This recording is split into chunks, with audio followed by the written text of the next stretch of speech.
All right, everybody, welcome to the House Call VR Auditorium. My name is Oculus410, and I'm here joined with some special guests today.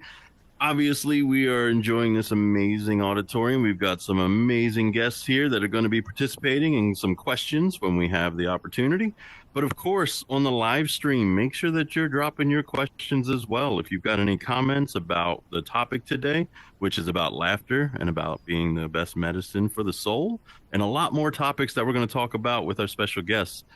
Thank you all for joining us on the live stream. We hope that you're following House Call VR, not only on LinkedIn and on Facebook, but we're on Instagram as well. So make sure you check out all the social medias for House Call VR and reach out. So without any further ado, I want to welcome Naviculara to the stage. She's going to share a little bit about House Call VR and, of course, our special guest today. So Naviculara, to you. Hey, everybody. Hey, let's do some confetti for Oculus. Thank you so much for coming in today. We are so excited to have had the opportunity to partner with the Soapstone Comedy Club to be a part of what we're putting on tonight, this event. Unemployed Alcoholic is going to talk a little bit more about what exactly this is, but I will say that you guys are often see me up here talking about some pretty serious things, introducing pretty serious topics. And so when we had the opportunity to partner with Soapstone to create an event that was about the healing powers of laughter, I mean, who could say no to that? So really, without much further ado, I'd like to ask Unemployed Alcoholic to come on up and say a couple words. Thank you so much. Everybody give him some confetti. All right. I feel like I should tell some jokes or something, but we're going to save the jokes because I do want to share with you a little bit about why this night and why what we're doing here is so special to me. A lot of people know that I am known as the Unemployed Alcoholic, but what a lot of people don't know is that came from some real time of struggle in my life. I left a job to address alcoholism and thought I could get through that real quick. It ended up taking a little bit longer than I thought, which was an extended period of unemployment. And during that time, I found the power of laughter. During that time, I got the opportunity to get on stage and perform comedy with an organization called Gilda's Club and Laugh Fest. And that event right there of getting on stage for the first time and doing comedy, helping people laugh, it honestly changed the whole trajectory of my life. Since then, I've been able to work closely with Gilda's Club and with Laugh Fest on doing shows that are that revolve around recovery. I've been able to work with them on the board of directors for a spin-off program or branch of programs that they do called the Laughter RX series, which is the serious behind the funny. And earlier this year in March, there was a Laughter RX symposium, and the speaker there really knocked it out of the park. And I was so happy to partner with Naviculara and House Call VR to be able to bring her in. So, but I do want to share a little bit more also on Laugh Fest and Gilda's Club. So the Gilda's Laughter RX Symposium, it's been an integral part of Gilda's Laugh Fest. And that's a festival that is good for you and for a good cause. The Laughter RX Symposium brings together healthcare professionals, caregivers, and anyone affected by chronic disease for learning and conversation around the beneficial impact laughter can have on physical, emotional, and mental health, as well as its integration in healthcare. The symposium helps address the serious behind the funny of the Laughter Festival. Gilda's Club, or Gilda's Laugh Fest, provides much of the needed funds and awareness for Gilda's Club in Grand Rapids. That's a nonprofit offering free emotional health support for children, adults, families, and friends on any kind of cancer journey or those grieving the death of someone in their life due to any cause. Their mission is to help ensure that no one has to face cancer or grief alone. If you guys want to know anything more about Gilda's Club, or Laugh Fest, visit gildasclubgr.org. There's information on how to support them financially, as well as their programming, and of course, once a year, their Laugh Fest comedy festival and the Laughter RX programming. So, as I mentioned, this last March, I had the opportunity to attend the Laughter RX Symposium. And a good friend of mine, Dr. Shelby Lane, was one of the speakers there. And she knocked it out of the park. You guys are going to immediately just engage with who she is and what she has to share. She's got the medical stuff, she's got the data, but she's also got her secret weapon, which is her personality. You all are just going to absolutely love her. So without further ado, let's bring up to the stage Dr. Shelby Lane. Come on up. Yay! Keep that confetti going all the way until she gets to the mic, folks. Yeah, that's right. It's your encouragement that keeps her going. Yeah. Woo. Yeah, every time I practiced this over and over again. I still feel like a drunk driver coming right up here. All right. But thank you very much, Aaron and Naviculera and Gilda's Laugh Fest. That I had so much fun doing comedy at Gilda's over the past 10 to 12 years, since 2012. And then, of course, during the pandemic, couldn't perform. But then this year, I had the chance to come to Gilda's Laugh Fest and talk about laughter for the health of it, the science behind the funny. So I'm here, and I hope we're going to have a good time tonight. I'm always a little nervous when I perform because you know what? Laughter helps with anxiety, and I have huge anxiety, so I hope you're going to help me laugh and have fun, and ask me any question you want. So tonight we're going to talk about laughter and why do we laugh? Why is laughter good medicine? People ask that question all the time. So we're going to talk about what is laughter, why do we laugh, the benefits of laughter, the mental, the physical, the spiritual, and I can see all your faces, and you look like you're happy people out there. You're just standing around looking at me, and I like that. Okay, so we're going to try to laugh. So look, did you know that when we laugh, our brains release a very unique chemistry? Our brains release the same exact chemistry that it releases when we fall in love. Oxytocin. How many of you are in love? Just, put your hands up. Oh, yeah, there you go. All right, that's what I thought. And it's also the same chemistry the brain releases if you shoot heroin. Well, just so you know, that's the endorphins. So that's why we say love is the drug. And I need a fix sometimes. So sometimes you need a fix with laughter. So that brain chemistry is what we're going to talk about today, what we're going to try to learn more about. And I'm going to tell you the benefits of laughter, so it's fun. But let me go back to the very beginning and how I got involved in this. So my journey into laughter began as a little girl, because I was always like a class clown. I was always getting in trouble, and people would just, my teachers thought, you know what, you can get all A's in academics, but you get E's in citizenship. So that was my entry into laughter. And of course, my father didn't think that was funny at all. And then as I grew up, I had friends that were really, really funny, and I hung out with them, but I was still afraid to go on stage and do stand-up comedy. That just wasn't my thing. Then one day, I was with my friend, and she asked me to pick her up.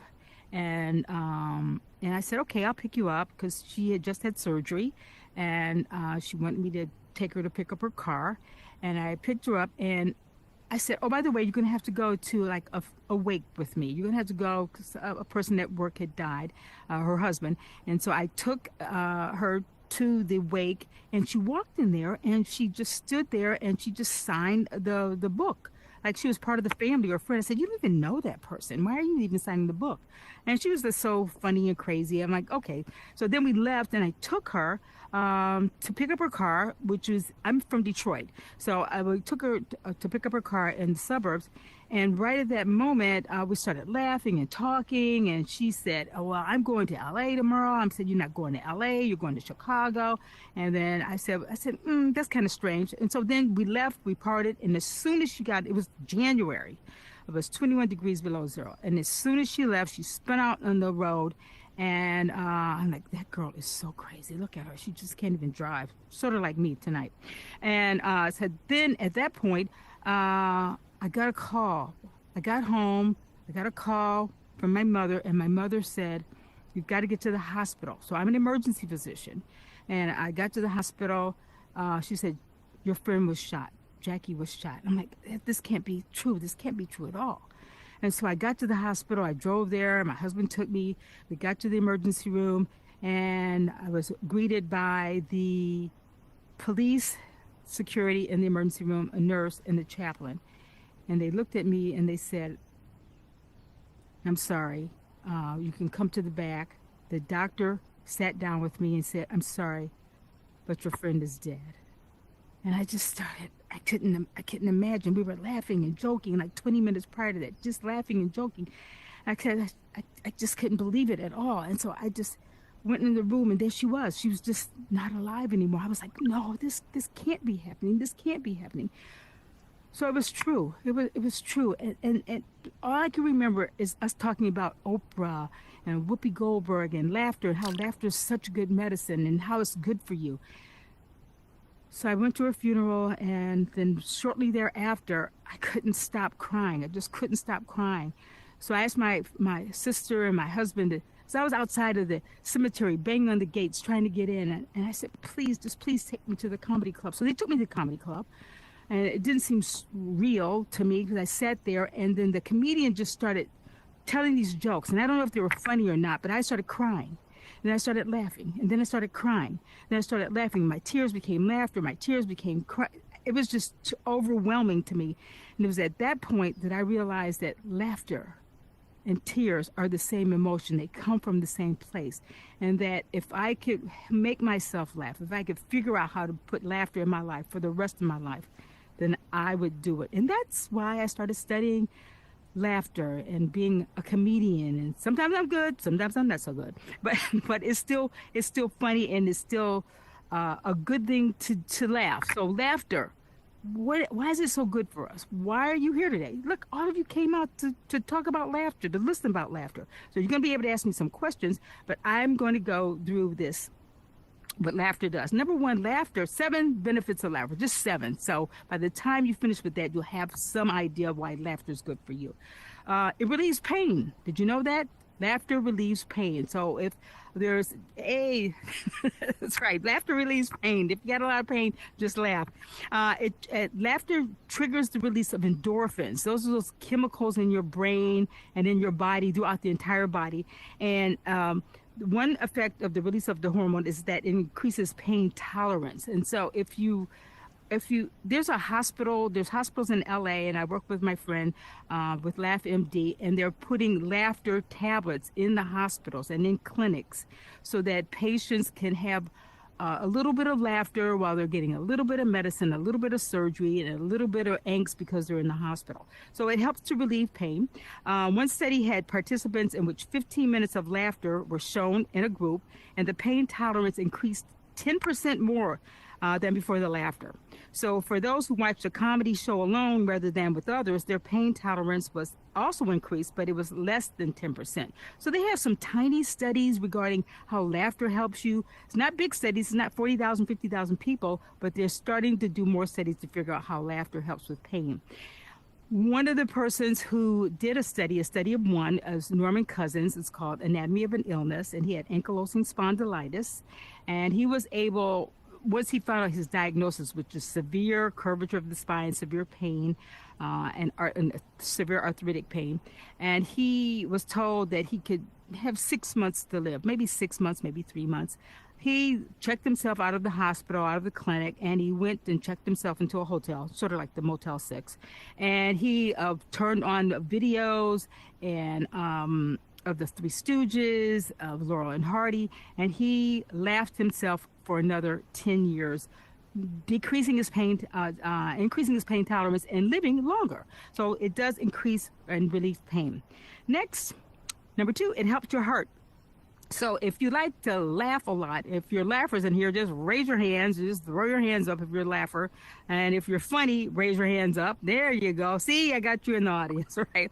But a good guffaw, I call it a guffaw, whatever a guffaw is healthy for your heart. It helps by increasing the amount of oxygen in your blood and kicking up your heart rate initially, and then your heart rate may go down.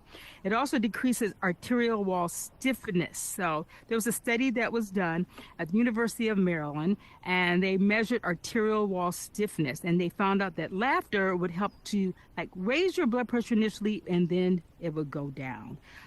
So laughing can help you. So that's a good thing. Number 3 is it makes you happier. It lightens your mood. So if you're walking around, you're sad, you need something to do, and then we're going to go over some techniques for getting your mood up. Because if you're a sourpuss, that is not very good at all in this day and age. And it makes you happier, it lightens your mood, and it can lessen chronic depression and anxiety, as well as it's easier to cope with challenging situations. If you have a challenging situation going on right now, just throw your hands up in the air. And if you don't, you're probably going to have one at some point in your life. We know that. Now, it also relaxes your body. Stress causes your muscles to like tense up, really get tense. So laughing can release stress because it releases your muscles, muscle tension. And a good laugh can relieve your muscles of extra stress for up to 45 minutes. And it also stimulates your circulation. So you got to take a self-care break and find that things that entertain you can give you more joy in life. And that's not the happiness part we're talking about. We're talking about more joy. And so it's essential that even that you do something 15 minutes a day that makes you laugh all the way into retirement. Everybody should be on their deathbed laughing. There's a quote from Oscar Wilde. He was on his deathbed and he looked at the wallpaper and he said, one of us has got to go, because the wallpaper was so ugly, and then he died. So that's what one of us got to go. So just laugh your way out of here. So now, next, it reduces stress. Your body releases cortisol when you're stressed. So if you ever feel tense, there's a bad day at work, something happened at home, you're in a car accident, you're going to release more cortisol and you're going to be stressed out. So cortisol is your stress hormone, and cortisol kind of gets a bad rap because we all really need cortisol to live and to be healthy in our lives. So it plays an important role in the body. It helps to manage your blood sugar levels. It helps to reduce inflammation. It helps to manage metabolism, and it triggers the fight or flight response in your body at critical times. So for instance, if you're walking down the street and there's a lion running after you, you need the cortisol to get away from that lion. Most often the lions aren't in the city. There's somebody that's kind of wild in the city or something happening, even in your workplace. And even with your health, that causes a lot of stress. But so too much cortisol is not good. But so we want to have an even keel of cortisol, and so laughter helps to reduce that cortisol level. And it increases your oxygen intake. It stimulates your body circulation. I think I said that. So then there's so the short-term benefits is that it stimulates organs. It enhances your intake of oxygen-rich air, stimulates your heart and your lungs and your muscles. It activates and relieves your stress response, and it soothes tension. All right, and that's the short-term effects. The long-term effects is that it improves your immune system, because people have negative thoughts. Negative thoughts cause increased stress. Increased stress causes your immune system to get out of whack. And we all know that during COVID, that a lot of us had a dysregulated immune system, and then some of us got sicker because our immune system was out of kilter. So therefore, laughter probably helped some people during that time. And then it relieves pain, it increases your personal satisfaction and your happiness, and it improves your mood. So that's laughter is good medicine. I'm not sure. I think I want to stop here, and I want to take questions because I could go on and on and on about the science and the health of it, but I think I want to hear from you. All right, Oculus. Dr. Shelby Lane, MD, thank you so much for that. There's a lot of great information in there. And a lot of us, I think we laugh pretty much every day, if not maybe at least once a month, I'm hoping. If you haven't laughed today, please try to make some time after the show to get a little bit of laughter in. But a lot of this, I think we take for granted, or maybe we don't realize, but we are actually improving our health just a little bit by laughing.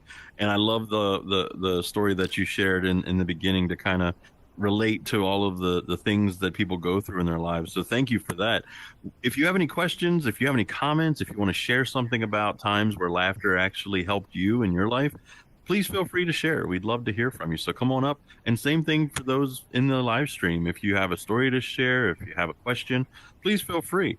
I do want to kick it off with a question, though. So how did you get involved with Gilda's Laughter RX Symposium? And maybe if you want to share a little bit about Gilda Radner. I'm not sure if anyone here is familiar, or anybody familiar with Gilda. And yeah, absolutely. So if you want to share a little bit about that, and then we'll have some people line up for some questions. So once I got involved with doing stand-up comedy after my friend died, I took lots of classes. I've taken classes with probably every comedy coach on the planet. So if you have one to name, you name them, and I've probably taken a class with them, because I was just so nervous about doing comedy. Because you know what? Comedy is different from laughter. It's different from happiness. It's different from joy.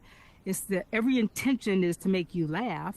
But if you don't get it right, then it's called bombing. I want to kill, not bomb, and that's what it's called. So in, I think, 2010 or 12, I learned of Gilda's Laugh Fest. I had already performed with Gilda for Beaumont Hospital for children, and I did an outdoor comedy thing for Beaumont Hospital at Gilda's in Rochester Hills. And then I found out that they were having this laugh fest every year after year after year after year. So I would drive from Detroit to Grand Rapids, perform for 5 minutes, and go back home. And so that's 2.5 hours for 5 minutes and 2.5 hours. That's 5 hours for 5 minutes. So it was just fun. But I met so many people, and I had so much fun, and I got to hone the craft, and I got to feel really good on stage. Because I'm not doing stand-up right now, as you can tell, but I got to be on stage, and I got to make jokes up about my family, because I'm from Detroit. My father's Republican, and I got to talk about that. I got to talk about being a hockey mom, because I'm a black hockey mom, and that's really rare. It's like being a black lesbian Republican. And then I got to do stuff about being a marijuana doctor. So anything in my life that I did, I made a joke out of it. So I found humor every day in every single thing I did. And that's what I'm going to tell you how to do once we get to the end of this. So that's how I got started with Gilda. I love Gilda Radner. I watched her on Saturday Night Live. I knew she had cancer. I'm also working part-time as a cannabis physician to look at cannabis, cancer, and comedy. And I'm trying to help people with the disease of cancer to laugh their way to health and to use cannabis and CBD for healing. So that's how I got started. I'll steal the mic for a second. Thank you so much.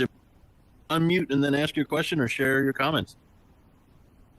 First of all, Doctor, I thank you for being here and sharing this, your comments and your information on laughter. So much appreciated. But I find that laughter can also be contagious. Yes. I was observing a man and his baby in the park a couple of weeks ago, and they were just sitting there having this deep, deep belly laugh. And there were probably like 40 or 50 people just standing there, were looking at the water and not really paying attention. But the laughter of this man and this baby, they were just laughing, and nobody really understood what they were saying, but the laughter was so deep. And I noticed the crowd started to turn toward them, and you could see laughter begin to ripple out through the crowd. And so I thought about that. I said, with that many people there were probably people there with depression, anxiety, and all sorts of issues, but they found a moment to laugh, and it just relieved probably whatever they were dealing with at that time. So our laughter can be contagious to people around us. So I just wanted to share that. Yeah, absolutely. I agree with you. Laughter is contagious, and it doesn't make any difference what language it is. It is contagious. If you see people laughing, like, what are they laughing about? On the other hand, you want to make sure you don't want people to be laughing about you. That's the other part about laughter being contagious, because that sort of crosses the line into possibly bullying. And so I want to say that laughter is good. Not all laughter is always good, especially if somebody's laughing about you. So be careful when you use laughter in a negative way. Hi, thank you again. Awesome. Loving the talk. I love all these talks. I always come up and ask questions, my own talks, because it's just so awesome. I'd really love to know just a little bit more about the research on laughter. I think that that's just so interesting to think that we're like really able to show that people who are getting laugh therapy are getting better, and what studies are out there. You mentioned, so my specific question is, are those small studies the only studies that are there? Are there any bigger studies that are looking at that? Right. So that's an excellent question, because the studies that have been done so far have been small studies, maybe 20 people, 30 people, 50 people, 100 people. The studies that they're doing now in California with laughmd.com are tiny studies, although they're trying to get more patients in for pain. When you think about a double-blind, placebo-controlled study, that's like 40 or 50,000 people over 10 years. That's not the kind of study. So laughter's been quoted to be good medicine for thousands of years, but the studies that have been done are very tiny. But we all know intuitively that laughter is good for you. It makes you feel happier. It makes you feel content. So the studies that have been done, the heart studies, the brain studies, the infertility studies, they've shown that people who had clowns come in for a couple that was infertile, that the sperm were more responsive to a baby being born. Okay, and so those are the studies that have been done, and they're tiny, but they're still very useful. And if you want to be involved in a bigger study, just let me know, and I can tell you who to call in California about as a pain study. So they're doing that out in California right now with USC, I think UCLA, and some of the other hospitals. But laughmd.com is where you can find that. That's awesome. Yes, I definitely have some patients who would benefit from that. Thank you so much. What a great answer. Hi, Maddie. Dr. Cakes. Shelby Lane, good evening, Maddie Cakes, local legend. So I really appreciate what it is that you're saying about the non-formal formalogic forms of laughter therapy, laughter yoga, different things like that, which are popping up. I mean, we are indeed living on a living organism, and Yes. that has balances, negative effects, but balances over here. You said the cannabis study and everything, but there's plants, there's foliage, there's fauna across this entire planet that do have benefits for every ailment that's out there, and self-induced is very prominent, since we are singular beings in and of ourselves. Yes. So I really appreciate you bringing this stuff to light. I don't have a question per se, but what I wanted to tell you is that I find that it is profound that the loss of your friend is still helping others, because the story that you told within the beginning, it takes a lot of strength for an individual to reach down into a memory such as that, reach down into something that comes from a place of pain, and use that to inspire other people and to let other people know, my friend still does have this capability to bring you to a level that is of good and benefit. So although I mourn in the loss of your friend and the story that you told, I also rejoice in her life, even though I didn't know her, like her signing the book at the the viewing. And I want to let you know that I truly appreciate the story that you told to inspire us here this evening. Thank you. Yeah. Thank you very much, Maddie Cakes. I get really nervous. I have a whole bunch of anxiety. So the anxiety is like the World Health Organization said 1 in 3 people have anxiety worldwide, and I'm the one. Now you're talking about me. That's what you're talking about. And every time I go on stage, I even performed Wednesday night or 2 days ago, and I was so anxious, and all I could do is just think about my friend. I just think about my friend, and I put her in my spirit, and I take her on stage with me. And even if I mess up, it doesn't make any difference because she's there. She's probably laughing at me because she thinks I'm a clown. So, so thank you so much. Yeah, You're welcome so much, and thank you. I agree with you wholeheartedly. thank you, thank you. Ding Dr. dong. Shelby Hi. Lane, how are Hi, you? Yeah, hi. yeah, ding How are dong, you? not to be confused with the hostess cakes, because Okay. they'll sue me. But so thank you first of all for being here. I very much appreciate it. I think I speak for everyone in the crowd. This is very important. The question I want to ask is probably a little bit more abstract per se. Maybe it's not. Maybe I'm just overthinking it. But a few years ago, I watched a TV show called Beyond Scared Straight, which I think probably a lot of people in here have seen. Mhm. And a young adult was basically going through the program as many do, and this guy walks in. He's probably about 6'5", and he doesn't do the whole scared straight stick where he gets in your face and yells at you. He just kind of stands there and he says, here's my name. This is what they call me. Here's my prisoner name. Inmate number, and he says, I'm in here for triple homicide and whatever else. And at one point in time, he's talking to a kid and basically telling him like, you don't want to be in here with me. This isn't the place for you. I'd eat you up. Like I'm nice to you now, but I wouldn't be if you were in here. But he said it in a very somber and serious tone, and that's not the usual. But at one point in time, the kid was probably about 16, 17 years old, and he started laughing when the guy was talking, and another inmate goes and gets in his face. Hey, you think this is funny? You think this is a joke? Goes crazy. And the guy says, hey, man, let him laugh, man. Let him laugh. I'll never forget this. He says, when the laughing is over, people like you cry. To me, that was such a real moment for that guy, right? Because he's this triple homicide, murdered, criminal who's looking at the rest of his life in prison. And he sees this kid laughing as a way to sort of guard himself from this uncomfortable situation that he's in. And he says, let the kid laugh, because when the laughing is over, you'll be just like me. That's what I heard. That's not what he said, but that's what I heard, was that you'll be just like me. You'll cry, right? Yeah.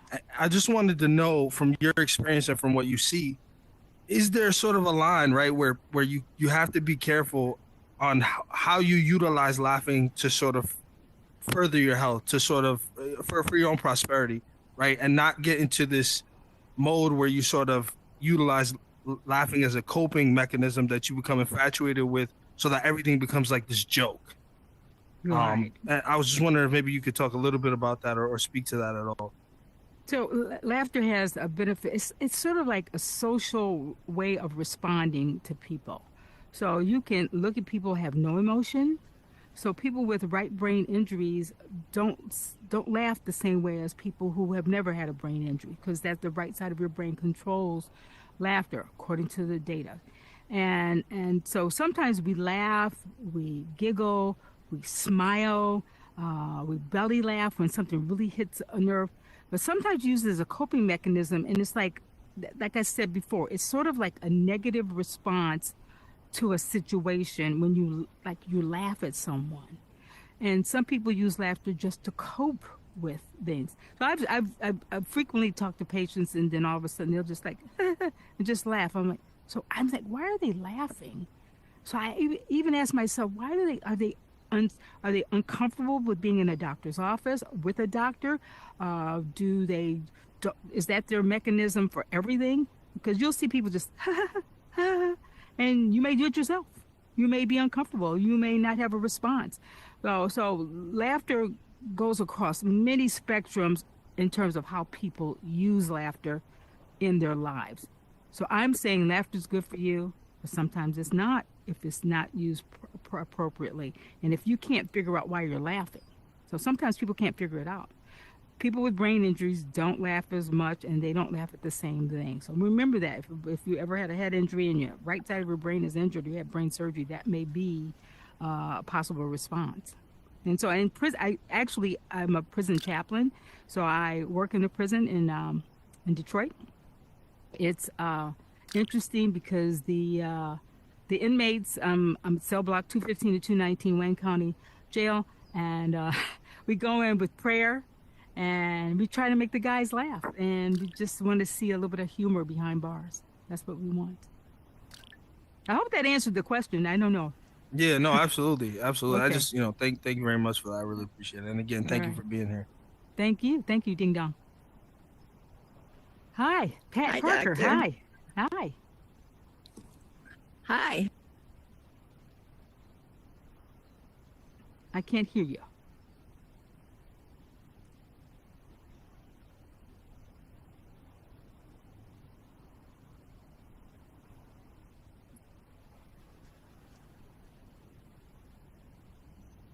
Okay. Okay. Hi. Hi. Hi.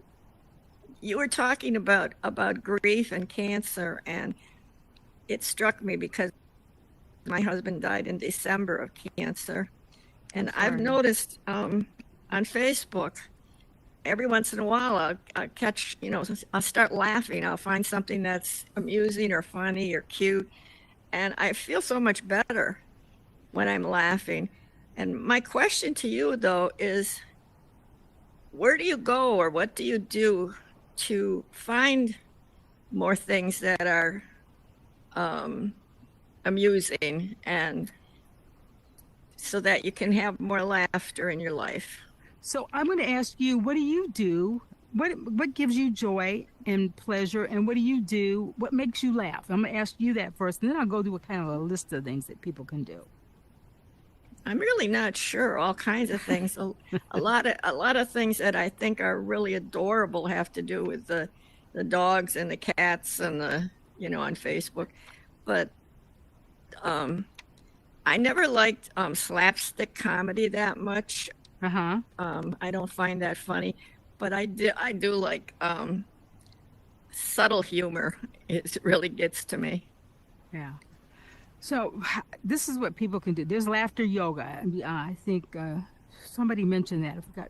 Laughter yoga, where you go to these. It was created by I think a doctor or researcher out of India, and you I go never to heard these of that. clubs and you sit around, because laughter, for the laugh of it, still stimulates your immune system. It still helps with pain relief. It still helps with your cardiovascular health. Laughter, just laughing, is like internal jogging. And Right. so there's laughter yoga, and people just sit around and they just laugh. They just laugh out loud, like and so that's sometimes kind of silly, but if you don't feel silly about it, you just laugh out loud. And that's one thing you could do any time of the day, like pray, meditate, and just laugh out loud. There's comic books, there's TV shows. I have a list of things that I do. Say, for instance, like it's Friday night and I want to see something happy. I have a happy list of movies that I always watch. So you have to work at this. You have to Right. really write things down. You have to find joy. Pets, animals, children. They say that children laugh 400 times a day. There was a study. I don't know where that study came from, but I keep reading it online. And then adults laugh between 4 to 17 times a day. You really do have to make yourself laugh. You can't take things so seriously all the time. Most of the time, I'll just look at things and say, how could that be funny at some point in time? And then I keep a list of things that are funny. And then I journal funny things. So things you're going to find inside of yourself and outside, your family, your relationships. Get rid of negative people, get rid of losers. That's what my daughter says all the time, get rid of losers. You've got to do something. This is an active process. It's not like I'm just going to sit here and I'm just all of a sudden laugh. So your sense of Right. humor. So you just figure out, what is my sense of humor? How am I going to use it every day? I'm going to go outside and I'm going to laugh. I'm in a group now where we have to text gratitude to each other. With a partner. I'm just laughing things to her, and she's like, "Oh my God, that's so funny! I love it. You're so funny." I'm like, "No, I'm not," but I try to be. I just try to be. So those are some things you can do: movies, sitcoms, comedy clubs, funny friends. It's just a list. It could be 50 things you could do. I could give you 50 games, game night, a funny partner. Lose the unfunny one. Right. If there's somebody in your life that's not funny, you might want to avoid them. If they bring you down, especially if they bring you down. Okay. Thank All you right. so much. I All right. appreciate it. Get that journal going of the happy things that make you Yeah, happy. I never thought of it being I never thought of it being an active thing to do, Oh, but I'm going to yes. try. Yeah, Okay. yeah. And sorry for your loss too. Hi, Oculus. Dr. Shelby Lane, MD. Now I'm forced. Am I on the mic? I think You're I'm on the mic. Yes, You would yes. think I've done this once or twice.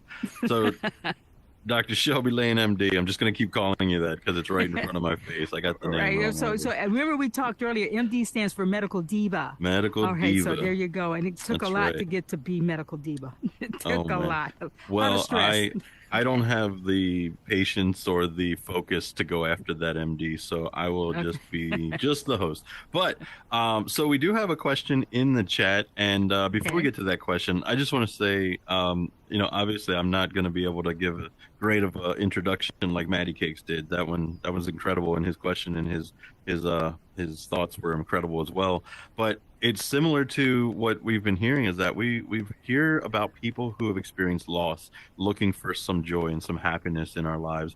And for me personally, I think as early as I can remember, I have two older brothers who always picked on me, but we always laughed and joked, and that's kind of our our family love language, if that's a thing, laughter and comedy and just kind of roasting each other or picking at each other, because it kind of gave us that confidence that not only can we take the things that are coming at us in life, but also we can give it back and we can be joyful about the things that we are happy about and grateful Yes. for. So Yeah. thank you for sharing all of these insights, because we don't take enough time to talk about laughter, and to hear that children laugh 400 times a day, that sounds exhausting. So I don't think I can hit that number. So before we get to Matty Cakes, because I love hearing what Matty Cakes had to say, and I can't wait to hear what he has next. But in the live stream in the chat, someone asked, how do you work laughter into your medical practice, and do you consciously work that in with your medical practice? That's I always get that question, and people say, "Oh, you're a comedian. Your patients must really love you because you make them laugh all the time." My patients don't want to laugh. they're very staunch, very serious. They want some serious answers. But every now and then, I'll have a patient, and I could just feel it's like a. So I'm working on my sixth sense. So there's, the five senses and the sixth sense. And so I can read a person, and so I can understand where they're coming from, because just to start off with jokes is not a good deal. And I still wear a mask so they can't see my smile. And so it's all they can see is my eyes. But I remember there was a patient once who, I don't really like to talk about patients, but anyway, he had a condition, and he didn't want to use his cane because he said it made him look old. And I'm just looking at him like, 'cause he was not old. And I said, and he had a bum leg, and I think I told this at Gilda's, had a bum leg. I'm like, it's not the cane that's making you look old, it's the bum leg. And then we both stopped and looked at each other.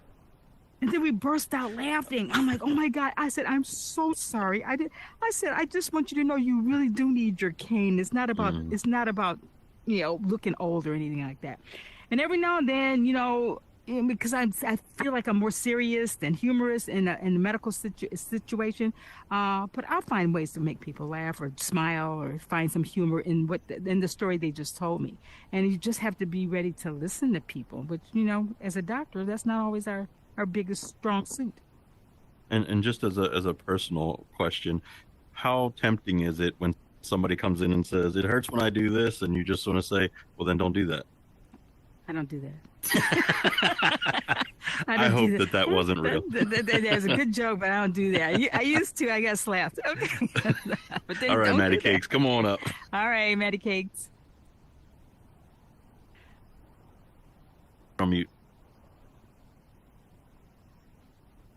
Muted. I was chewing Pringles while I was listening.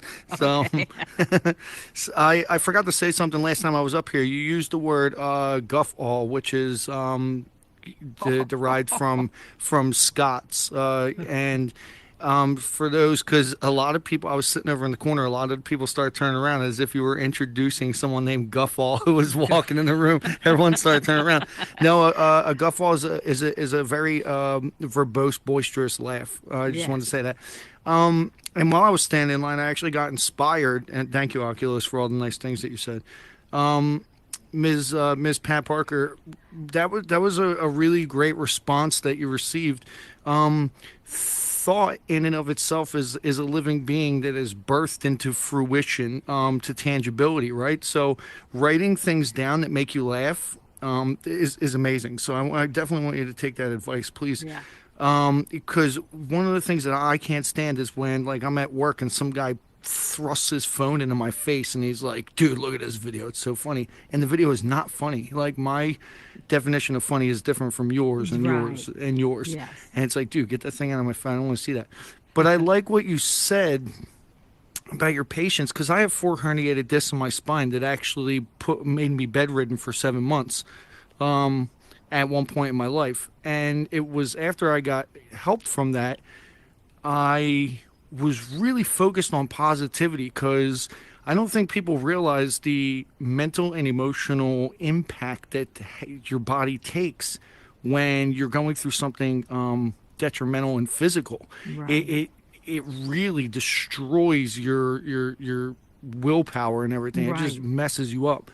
And when I got better, which I straightened my own spine back out after an epidural, it was really it was painful. I'll just say that. So I ended up straightening my own spine back out. I still don't play basketball, for anyone who heard me say I'm 6'5", so please don't ask. I focus so heavily on positivity and laughing and finding things that made me laugh. And those studies, I really can attribute that it definitely, the tenseness of muscles loosened. I felt much better. So, Yeah. man, bless your heart for everything that you're saying here tonight. You are a remarkable human being. I want you to know that. Thank you very much. I appreciate all these comments and compliments and questions. I'm gonna keep doing this. So every time I always think I'm gonna quit doing comedy, and then I'm like, but why? Just keep going. Just keep going. Yes. Fantastic. Oculus. I'm seriously loving all of this. Like, I wish that we could have you back like every week or once a month. So this is fantastic. I just wanted to introduce our headliner today, unemployed. No, I'm just kidding. He's not going to do any stand-up, hopefully. No, but in all seriousness, seriously, I love laughing. I love joking. I said before we got started, I would probably just completely tank on stage, but I just love having conversations and just general joy in our back and forth. But do you feel that even though laughter is really good medicine, like I said in the beginning, for your soul and for your overall health, that too much laughter, because we say too much of anything is not a good thing. Do you think too much laughter can really affect somebody negatively? Because we were talking about those belly laughs and that pain in your side, and just I hope not, because if that's the case, I'm in trouble, because I laugh every single day. So I don't believe they've done studies where you could laugh too much, but there is things called cruel laughter. Just being cruel, and I think the bullying kind of laughter. So that could be too much negative laughter, an emphasis on just hurting people, and people do that. And some people, I read some studies. I'm not really sure where I read this, but I know that people have pathological laughter as well. But there's a condition called pathological laughter where they just laugh, they can't help it. So if you ever watch The Joker with Joaquin Phoenix, remember he had pathological laughter? He was a very sick person, but it had a lot to do with his depression as well, depression and anxiety. So that's called pathological laughter, and those people actually would benefit from getting psychological help, psychiatric help as well. Okay. Wow. Well, Dr. Shelby Lane, I know we're coming up on time here, and I just need to say that I've so enjoyed hearing you share the data behind some of the laughter, some of the stories, your own story. So thank you very much for that. And I know you've done comedy. You're a doctor. I know you did some stuff recently with Harvard University, yes. And I know the answer to this, but what's next? What's your next frontier, my friend? I'm taking laughter to outer space. So yay! If they select me, I'm in the lineup for possibly going as in a contest to the International Space Station. So my dream is to fly and to be blasted off in outer space and then tell jokes from up there. But I'm working on projects right now to take to the International Space Station. So it's a research project. It does involve stress and it might involve laughter. But so I don't really know, but I'll find out July 31st when I go to the conference and figure out what my project is going to be. So my dream is to be blasted off the planet. And, I always say born on Earth, died on Mars, but not necessarily. So that's my dream. I honestly thought he was setting up a joke when you were like, I'm going to take it to outer space. And then it just never came back. So I think you're already you're golden. I think it's amazing. Yeah. So I just put it out there. You put things in the universe and it comes back to you, but you have to do it every single day. Just like laughter every single day. Smile every single day. Be kind every single day. Find something that you can be happy about every single day. Have gratitude every single day. I didn't think this journaling thing was going to be anything. And every day I send my friend the text, I'm grateful for. And because you can write in your own journal, you can do it, but it became public. And it became public and shared.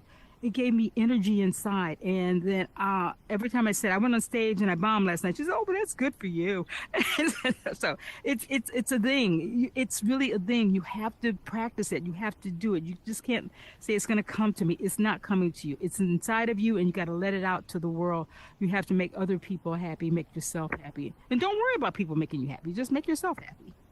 Wow. I was going to ask you, do you have any final words to leave everyone with? And I feel like I didn't take a cue from UA to prep you for the question. You already had the answer. So I'm going to fill in the blank with a new question.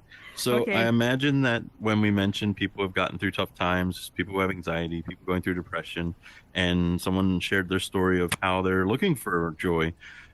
For people who are really struggling with finding that joy, and I can't tell you how many times I've reached out to friends because I just got a little hint of something going on. I want to check on them.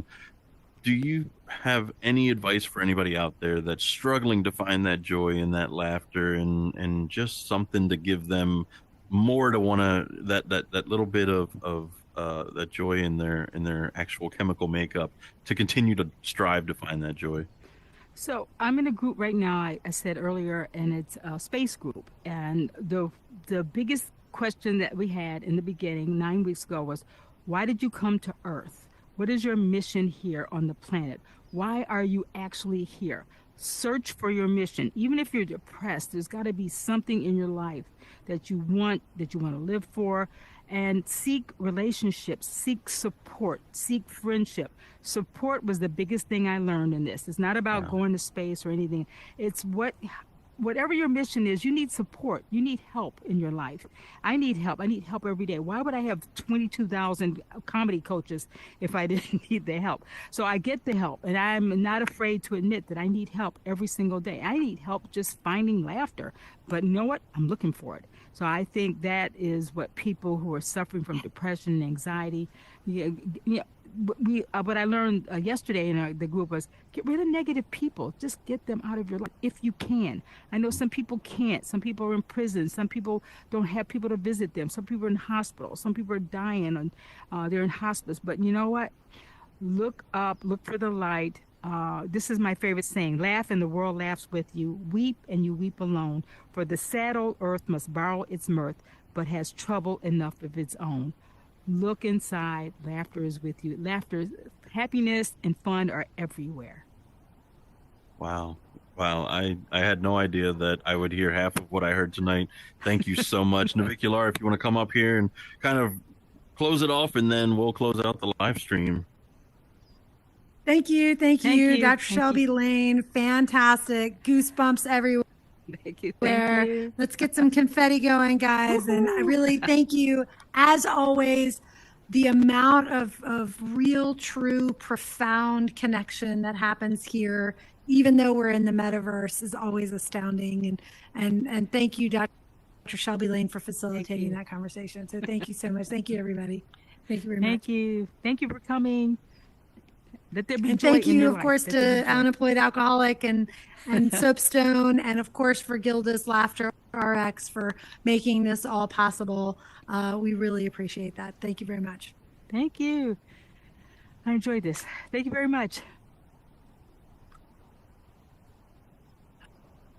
All right, for everybody on the live stream, thank you all so much for joining us. Continue the conversation. Keep dropping all your stories, all of your comments about how laughter's helped you. And of course, follow House Call VR on all the things, social media and on LinkedIn. Thank you all for hanging out with us. Thank you to our guest, Dr. Shelby Lane, MD, Thank to you. Unemployed Alcoholic, Navicular, of course, of House Call VR, and all of our guests here today in the auditorium. Thank you all so much for watching, and we'll see you all in the next live stream. Bye, y'all. Bye. All right. Great job. All right.